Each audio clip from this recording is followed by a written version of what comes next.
cyo gutuza urudandazwa bitemewe n'amategeko aho ruca hose mu gatondo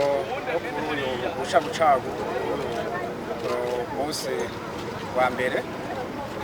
igihe cy'isaha 7 z'ijoro niho abapolisi bajejwe umutekano hano ku kiyaga Tanganyika basanga abakora urudandazwa butemewe n'amategeko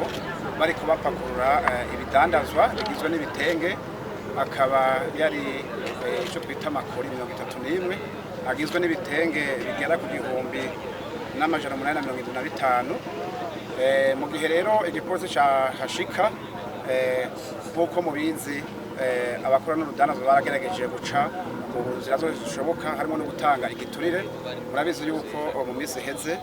bagerageje kwiturira abapolisi bakavyanka cyabaye rero no munsi nuko igipolisi kihashitse abo bantu hariho abagerageje gushaka kurwanya ico gipolisi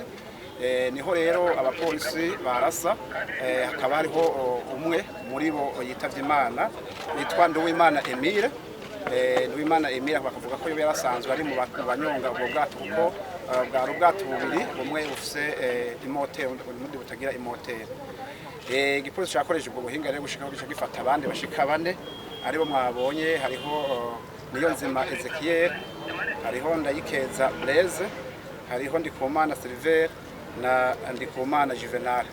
abo bantu 4 mwabonye ko bari ngaha rero ico igipolisi cyagomba gusaba cyane nuko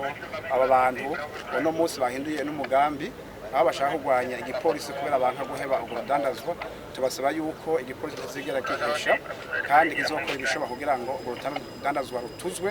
hanyuma nabo bantu abifuza kudandaza bace mu mategeko nk'uko amategeko y'igihugu abitegekanye.